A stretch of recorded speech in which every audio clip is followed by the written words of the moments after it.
Assalamualaikum warahmatullahi wabarakatuh. Salam sejahtera dan selamat pagi kepada Ibu Rindi Metalisa SPMSI dan rekan-rekan mahasiswa-mahasiswi semua. Puji syukur marilah kita ucapkan kehadirat Allah Subhanahu wa taala yang mana pada pagi hari ini kita masih diberikan kesehatan, keselamatan sehingga kita dapat berjumpa lagi di mata kuliah pengantar ilmu ekonomi. Dan tak lupa salawat beriringkan salam marilah kita hadiahkan kepada junjungan alam Nabi besar Muhammad Rasulullah Sallallahu Alaihi Wasallam dengan mengucap Allahumma sholli ala sayyidina Muhammad wa ala ali sayyidina Muhammad. Semoga kita memperbanyak membacakan salawat, kita mendapatkan syafaatnya di yaumil mahsyar kelak. Amin amin ya rabbal alamin. Kami dari kelompok 4 yang terdiri dari saya Tri Bambang Wijaya selaku moderator, dan Habibullah sebagai presentator pertama, dan Anissa Nurul Fadilah sebagai presentator kedua, dan yang terakhir Rahmi Aulia Ranti sebagai presentator ketiga. Nah, pada pagi hari ini kami akan menjelaskan tentang makalah kami yang berjudul Elastisitas Permintaan dan Penawaran. Elastisitas itu merupakan ukuran sejauh mana pembeli dan penjual bereaksi terhadap perubahan kondisi yang dimaksud berkaitan dengan perubahan harga. Dengan kata lain, elastisitas itu merupakan derajat kepekaan permintaan dan penawaran terhadap perubahan harga. Dengan adanya pemahaman dari elastisitas permintaan dan penawaran, jika apa yang terjadi terhadap permintaan dan penawaran, jika ada perubahan harga, apa yang akan terjadi pada keseimbangan harga bila faktor-faktor yang mempengaruhi kurva berubah, dan berapa besar pengaruhnya. Nah, untuk penjelasan lebih lanjut, marilah kita dengarkan penjelasan dari Saudara Habibullah. Kepada Saudara Habibullah, saya persilakan. Assalamualaikum warahmatullahi wabarakatuh. Saya Habibullah akan menjelaskan tentang konsep elastisitas permintaan dan penawaran. Elastisitas merupakan salah satu konsep penting untuk memahami beragam permasalahan di bidang ekonomi. Konsep elastisitas sering dipakai sebagai dasar analisis ekonomi seperti dalam menganalisis permintaan, penawaran, penerimaan pajak, maupun distribusi kemakmuran. Baik, pertama, konsep elastisitas permintaan. Elastisitas tujuannya atau arahannya adalah kita mengukur tentang kepekaan atau respon. Nah, apa itu elastisitas permintaan? Elastisitas permintaan merupakan kita mengukur atau mengetahui seberapa besar jumlah barang yang diminta itu mengalami perubahan akibat harga barang yang bersangkutan, atau harga barang yang diminta itu mengalami perubahan. Jadi, elastisitas permintaan adalah derajat kepekaan konsumen terhadap perubahan faktor-faktor yang mempengaruhinya. Elastisitas permintaan adalah tingkat perubahan harga barang atau jasa tersebut. Besar atau kecilnya tingkat perubahan tersebut dapat diukur dengan angka yang disebut dengan koefisien elastisitas permintaan. Nah, membicarakan tentang elastisitas permintaan, pasti ada nilai atau angka untuk diketahui. Yang mana untuk mengetahuinya, berapakah nilai atau angka elastisitas permintaan tersebut, ada rumusnya sebagai berikut. Yaitu ED sama dengan persen delta Q atau perubahan kuantitas yang diminta per persen delta P atau perubahan harga barang tersebut. Atau menggunakan rumus ED sama dengan delta Q per delta P kali P per Q. Yang mana keterangannya ED yang merupakan elastisitas permintaan, delta Q yang merupakan selisih perubahan jumlah permintaan atau yang ditawarkan. Dalam bentuk rumus, delta Q ini sama dengan selisih antara Q2 dikurang Q1. Jadi, kita selisihkan antara kuantitas yang baru dengan kuantitas yang lama. Selanjutnya, delta P yang merupakan selisih perubahan harga barang. Dalam bentuk rumus, delta P ini sama dengan P2 dikurang P1, atau selisih perubahan harga yang baru dikurangi dengan perubahan harga yang lama. Dan selanjutnya, P yang merupakan price atau harga mula-mula, dan Q yang merupakan kuantitas atau jumlah permintaan mula-mula. Selanjutnya, yang kedua, konsep elastisitas penawaran. Ketika kita membicarakan elastisitas penawaran, berarti kita berpikir sebagai seorang produsen. Elastisitas penawaran merupakan seberapa besar jumlah barang yang ditawarkan itu akan berubah kalau misalnya harga yang ditawarkan itu juga berubah. Nah, apa itu elastisitas penawaran? Elastisitas penawaran adalah derajat kepekaan produsen terhadap perubahan faktor-faktor yang mempengaruhinya. Elastisitas penawaran adalah tingkat perubahan harga barang dan jasa tersebut. Untuk mengukur besar atau kecilnya perubahan tersebut, diukur dengan lambang ES atau elasticity supply. Selanjutnya, untuk mengetahui berapakah nilai atau angka elastisitas penawaran, rumusnya sama dengan rumus elastisitas permintaan, yaitu rumusnya ES sama dengan persen delta Q atau perubahan jumlah barang yang ditawarkan per persen delta P atau perubahan harga barang tersebut. Jika dinotasikan, ES sama dengan delta Q per delta P dikali P per Q. Untuk keterangannya, ES adalah elastisitas penawaran, delta Q yang merupakan perubahan jumlah penawaran, delta P yang mana perubahan harga barang tersebut, P atau price harga barang mula-mula, dan Q jumlah pengeluaran mula-mula. Baik, sekian yang dapat saya jelaskan. Oke baik, terima kasih kepada Saudara Habibullah yang sudah menjelaskan tentang konsep elastisitas penawaran permintaan. Selanjutnya, materi ini akan dijelaskan oleh Anissa Nurul Fadilah. Kepada Anissa Nurul Fadilah, saya persilakan. Baik, terima kasih kepada moderator. Di sini langsung saja saya akan membahas mengenai faktor-faktor yang mempengaruhi elastisitas permintaan dan penawaran. Yang pertama, saya akan menjelaskan faktor-faktor yang mempengaruhi elastisitas permintaan. Yang pertama, barang mewah dan barang kebutuhan. Nah, barang kebutuhan ini bersifat inelastis karena walaupun barang ini mengalami kenaikan harga, maka barang yang diminta juga akan tetap sama atau hanya sedikit mengalami penurunan. Sedangkan barang mewah bersifat elastis karena apabila barang ini mengalami kenaikan harga, maka permintaan barangnya hampir tidak ada. Yang kedua adalah ketersediaan barang substitusi. Apabila barang yang memiliki substitusi atau barang pengganti, maka ia memiliki elastisitas yang elastis. Sedangkan barang yang tidak memiliki substitusi atau barang pengganti, maka ia memiliki elastisitas yang inelastis. Yang ketiga adalah definisi pasar. Semakin luas ruang lingkupnya, semakin inelastis barang tersebut karena tidak ada substitusinya. Sedangkan semakin kecil atau semakin sempit ruang lingkupnya, maka barang tersebut semakin elastis. Yang keempat adalah rentan waktu. Apabila suatu barang memiliki rentang waktu yang lebih lama perubahan harganya atau dalam jangka waktu yang lama, maka permintaan barang tersebut bersifat elastis karena konsumen dapat mencari pengganti barang tersebut. Sedangkan dalam jangka waktu yang pendek, maka permintaan barang tersebut bersifat inelastis karena konsumen tidak sempat untuk mencari barang penggantinya. Baik, selanjutnya adalah faktor-faktor yang mempengaruhi elastisitas penawaran. Yang pertama, sifat perubahan ongkos produksi. Nah, penawaran akan bersifat inelastis apabila penawaran hanya dapat dilakukan dengan cara mengeluarkan biaya yang sangat tinggi.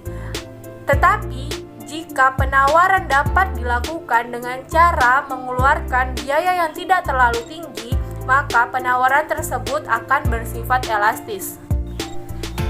Yang kedua, barang hasil pertanian akan bersifat inelastis karena sukar dikurangi atau ditambah dengan segera apabila terjadi perubahan harga.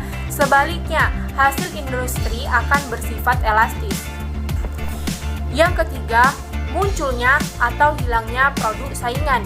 Yang keempat, munculnya terobosan untuk membuat barang baru.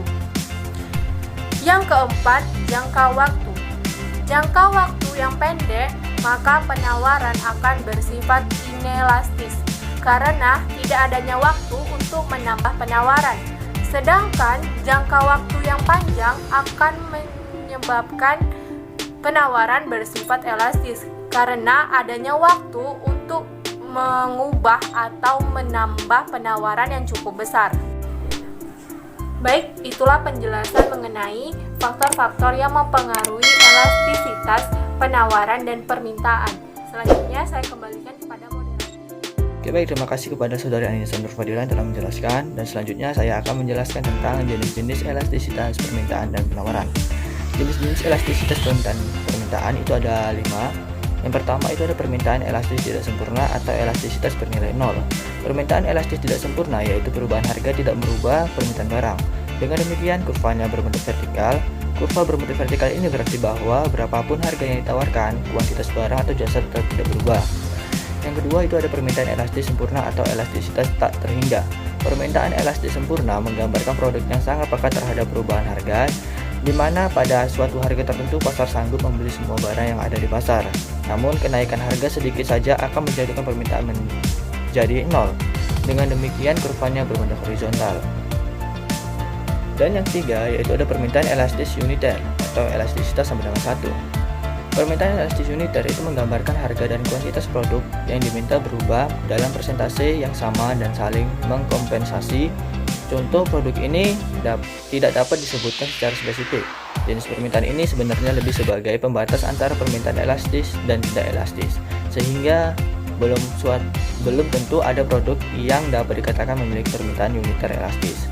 Dan yang keempat itu ada permintaan tidak elastis atau elastis kurang dari 1. Itu menggambarkan perubahan harga menyebabkan perubahan permintaan dengan proporsi yang lebih kecil. Dan yang terakhir yaitu permintaan elastis atau elastisitas lebih dari 1. Nah, itu menggambarkan perubahan harga yang menyebabkan perubahan permintaan dengan proporsi yang lebih besar. Ini sering terjadi pada produk yang mudah dicari substitusinya. Dan selanjutnya yaitu ada jenis-jenis elastisitas penawaran. Di dalam jenis-jenis elastisitas penawaran itu ada 5. Yang pertama, penawaran elastisitas sempurna atau elastis tak terhingga. Nah, contoh dari penawaran elastis sempurna ini yaitu perusahaan dapat menyuplai berapapun kebutuhan pada satu tingkat harga tertentu. Perusahaan mampu menyuplai pada biaya per unit konstan dan tidak ada limit kapasitas produksi. Dan yang kedua yaitu ada penawaran tidak sempurna atau elastisitas 0. Nah, penawaran tidak dapat ditambah pada tingkat harga berapapun sehingga kurva penawaran akan terlihat kecil. Dan yang ketiga yaitu ada penawaran dengan elastisitas uniter atau elastisitas sama dengan 1. Nah, di dalam penawaran dengan elastisitas uniter ini perubahan penawaran sama dengan perubahan harga. Dan yang keempat yaitu ada penawaran tidak elastis atau elastisitas kurang dari 1. Perubahan penawaran ini lebih kecil dari perubahan harga. Artinya, perubahan harga mengakibatkan perubahan yang relatif kecil terhadap penawaran. Dan yang terakhir yaitu ada penawaran elastis atau elastisitas lebih dari 1. Penawaran elastis atau elastisitas lebih dari 1 ini perubahan penawarannya lebih besar dari perubahan harga. Artinya, perubahan harga mengakibatkan perubahan yang relatif besar terhadap penawaran. Mungkin hanya itu yang bisa saya sampaikan. Selanjutnya akan dijelaskan oleh Saudari Rahmi Oliranti. Kepada Saudari Rahmi, saya persilakan. Baik, terima kasih kepada moderator. Di sini saya akan melanjutkan materi aplikasi konsep permintaan dan penawaran hasil pertanian. Yang pertama yaitu ada masalah jangka pendek dalam pertanian. Dalam jangka pendek, hasil pertanian cenderung mengalami naik turun yang relatif besar. Dan ketidakstabilan harga tersebut dapat disebabkan oleh permintaan dan penawaran terhadap barang pertanian yang sifatnya tidak elastis.